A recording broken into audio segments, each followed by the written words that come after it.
दोस्तों, कोलकाता और इंडिया की शान हावड़ा ब्रिज विश्व में इंजीनियरिंग का एक बहुत ही शानदार नमूना है।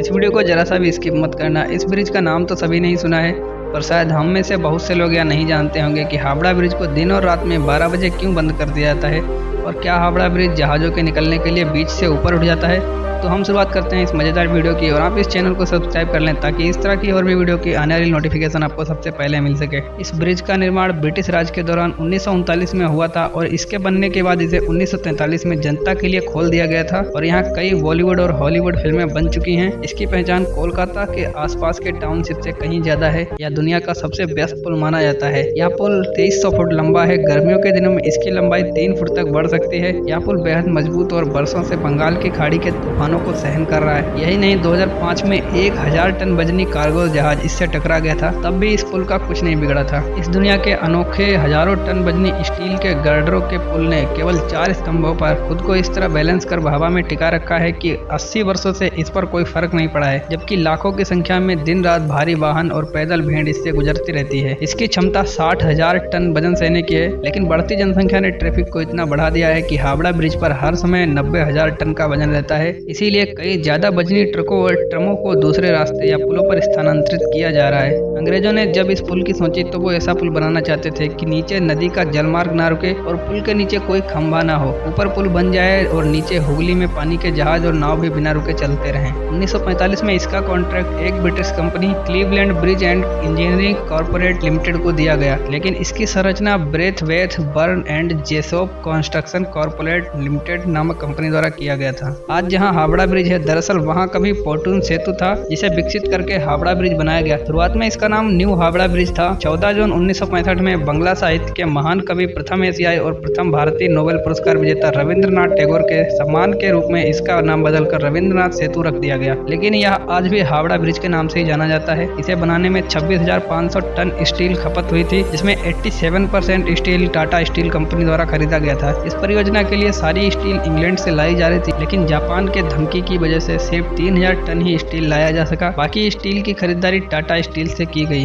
यह पुल 2313 फीट लंबा और 269 फीट ऊंचा है। इसकी चौड़ाई 71 फीट है, जिसमें दोनों तरफ 15-15 फीट चौड़े 2 फुटपाथ भी हैं। इस पूरे ब्रिज का डिजाइन रेंडर, पामर और ट्रिटन के द्वारा किया गया था। अनुमान यह है कि इस बड़े पुल का निर्माण की राशि 333 करोड़ रुपए थी। यह पुल 75 साल पुराना है। इसे बनने में लगभग 6 साल लगे। हावड़ा ब्रिज पर हर रोज 1 लाख से भी ज्यादा गाड़ियां गुजरती हैं और 5 लाख से भी ज्यादा पैदल यात्री इस पर चलते हैं। 2000 फीट से भी अधिक लंबे इस पुल में सिर्फ 2 ही पुल हैं, जिनके बीच की लंबाई 1500 फीट है। गर्मियों के दिनों में इसकी लंबाई 3 फीट तक बढ़ जाती है, क्योंकि तापमान अधिक होने से स्टील पिघलती और फैलती रहती है। 2006 के शुरुआत में इसकी मरम्मत करवाई गई थी, जिसमें 8 टन स्टील की खपत हुई थी। इस पूरे प्रक्रिया में 50 लाख रुपए खर्च हुए थे। इस ब्रिज को पेंट करने के लिए 26,500 लीटर पेंट की खपत होती है, जिसमें लगभग 65 लाख रुपए खर्च होते हैं। माना जाता है कि हावड़ा ब्रिज की कोई चाबी थी, जिसे ब्रिटिश सरकार ने भारत को नहीं दिया। पुराने जमाने में इस चाबी से ब्रिज को बड़े समुद्री जहाज के लिए 2 भागों में खोला जाता था, लेकिन इन बातों का कोई प्रमाण नहीं है। एक और मान्यता के अनुसार हावड़ा ब्रिज के इंजीनियर ने कहा था कि यह पुल 12 बजे नष्ट होगा। हालांकि उन्होंने तारीख या दिन और रात नहीं बताया था,